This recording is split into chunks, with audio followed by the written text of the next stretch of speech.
We're back with some absolutely insane stories that aren't getting as much attention as they should. One story that has blown up in the last few hours is about the release of nearly 250,000 pages related to the assassination of MLK Jr. The FBI's secret files on Martin Luther King Jr. are now public.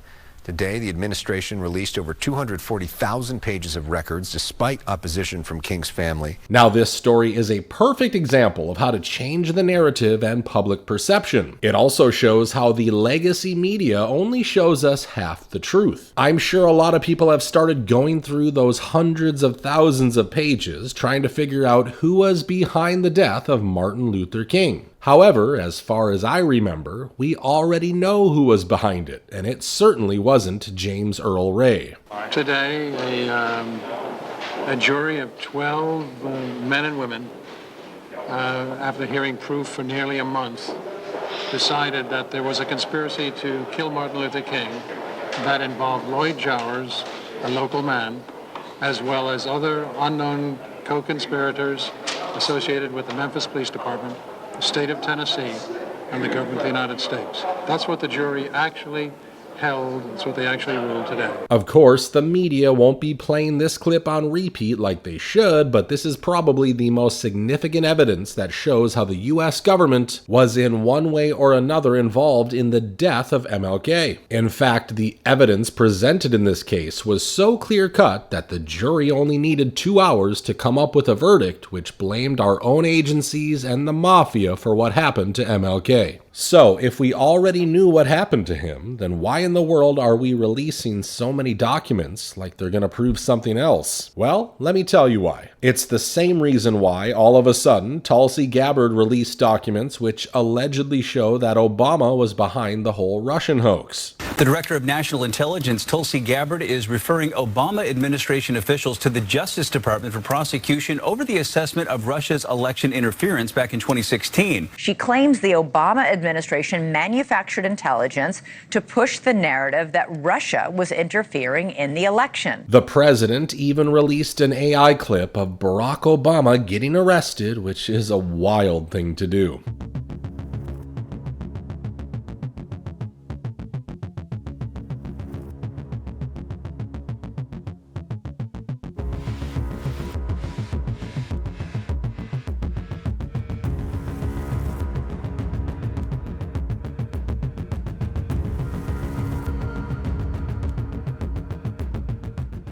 Look, folks, we can probably send Barack Obama to prison for many reasons. I mean, isn't it crazy that the woman who legitimized his infamous birth got into a plane crash in which she was the only passenger who couldn't make it?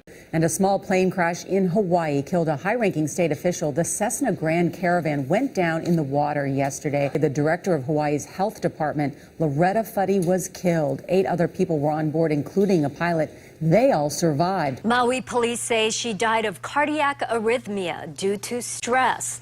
She got out of the plane fine. She was treading water with the help of her deputy director fine for quite some time. So yeah, I have no love for Obama, but I had no love for Biden either, and we were told Biden would be behind bars for everything he and his family have done. I will appoint a real special prosecutor to go after the most corrupt president in the history of the United States of America, Joe Biden, and the entire Biden crime family. Name a special prosecutor.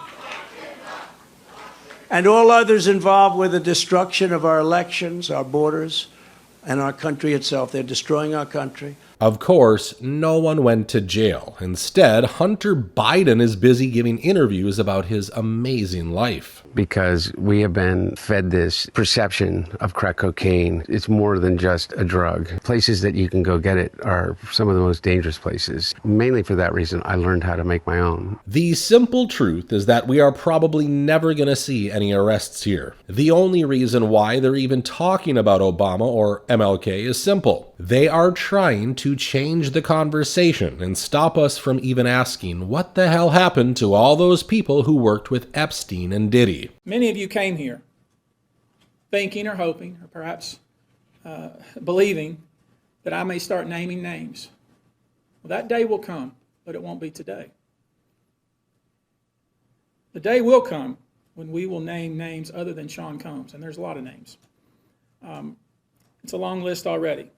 But the names that we're going to name, assuming that our investigators confirm and corroborate what we've been told, are names that will shock you. However, the American people are used to these sneaky tactics by now. After all, we saw Biden use these same tricks for 4 years. Now, usually the Republicans would side with the administration. I mean, people like Mike Johnson are already falling into line. For the August recess.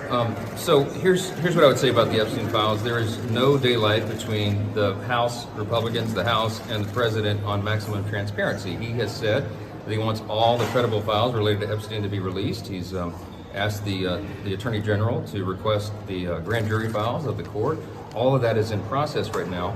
My belief is we need the administration to have the space to do what it is doing, and if further congressional action is necessary or appropriate, then we'll look at that. But I don't think we're at that point right now because we agree with the president. So no vote on this resolution before August. However, not everyone is backing down, and let me just show you what Thomas Massie has been saying. Well, it wouldn't really matter. Their Epstein bill resolution is non-binding, so it's kind of fake. The resolution that I have co-sponsored with Ro Khanna would actually bring up legislation that would be binding. Now, I already told you that he apparently has the support of all the Democrats in the House on this issue. He already has 7 Republicans signed up as co-sponsors, and we're going to deliver all 212 Democrats. So we already have the threshold to get a vote on this. However, let me clarify one other thing. The Democrat lawmakers aren't doing this because they want justice. I'm sure some of them are just angry at the criminality of this whole situation, but most of them are raising this issue to cripple this administration. So I agree with Senator Ron Wyden when he says this. Last year, the Biden administration allowed our investigators to look at portions of the file. We did that at the Treasury building. Here is what it says. Treasury's Epstein file details, Mr. President, 4,725 wire transfers. Let me repeat that.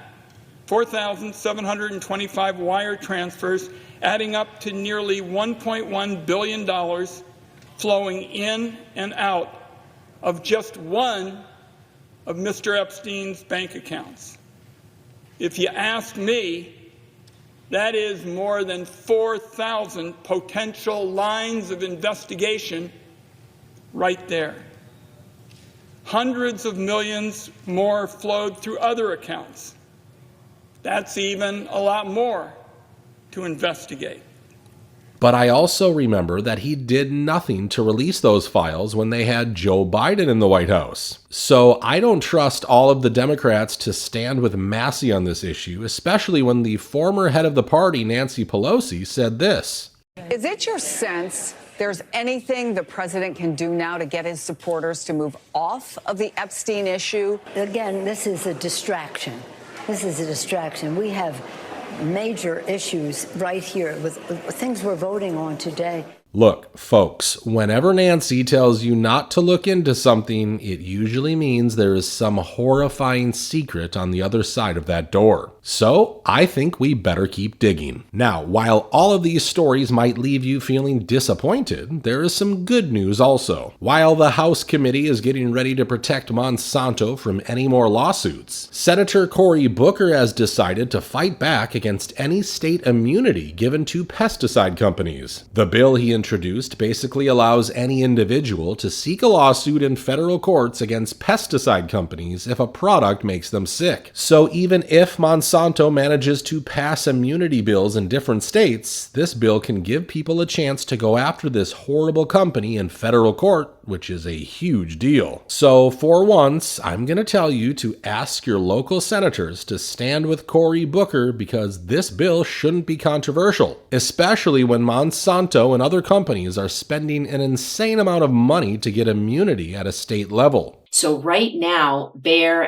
which is Monsanto Bayer, ChemChina Syngenta, which is a Chinese company and a German company, are now manipulating our state senators and getting laws passed to make it so that they can have the same immunity as vaccine companies. Even worse, No special court, no special fund. If you get cancer from using Roundup, you won't be able to sue. Now, moving on, another story I want to share is all about the disasters that seem to be hitting the entire planet. China is once again getting pummeled by a typhoon, and the images coming out of that country are shocking.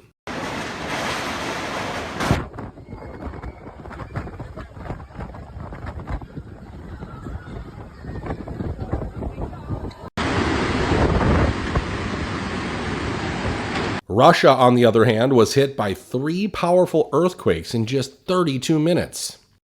Ой, мамочка. Вадик, смотри, как трясет. Ой, кошмар. Ой-ой-ой-ой-ой-ой-ой.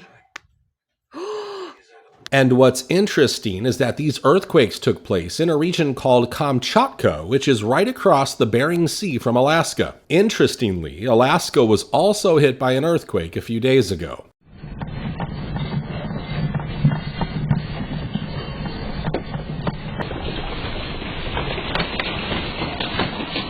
So my question is, why is this region seeing so many scary earthquakes in such a short period? I mean, since these regions mark the boundaries of 2 global powers, I'm pretty sure there are some highly classified military bases in these regions. So another question is, could these earthquakes be a result of some new weapon test, or are they just warning us about what's to come? Now, whatever the case might be, it seems like Mark Zuckerberg is trying his best to protect himself. I'm sure you know he has snatched up huge swaths of land from local people of Hawaii. Hawaiian natives view Mark Zuckerberg as just that. Zuck owns 1,500 acres of land in Hawaii, and he wants more. In the past, Zuckerberg sued native Hawaiians for their own land. Zuck stole over 1,000 acres of land from the locals. There is history of Mark Zuckerberg and Bill Gates attempting to purchase all the islands. In fact, in Kauai, Mark Zuckerberg owns more land there than the government of Kauai itself. An article from The Hill explained, in 2017, hundreds of local Hawaiians who owned interest on small pieces of land within his estate were subject to lawsuits by Zuckerberg's lawyers. This is the face of neo-colonialism, Kapua Sproat, a law professor at the University of Hawaii, told The Guardian in 2017. Even though a forced sale may not physically displace people, it's the last nail in the coffin of separating us from the land. Well, he just added another 1,000 acres to his portfolio, and you can be damn sure he's going to be adding a few more pools to his underground bunker as well. And let me remind you, while these billionaires are buying up so much land, the people of Hawaii are struggling to keep a roof over their heads. We were evicted from my childhood home that I've lived in since I was 1. It's the only home that I know. Our landlord wanted more money when he saw people getting $5,000 to $10,000 a month for their homes. My parents tried to fight back and get some help from the Attorney General's office, but no one helped us.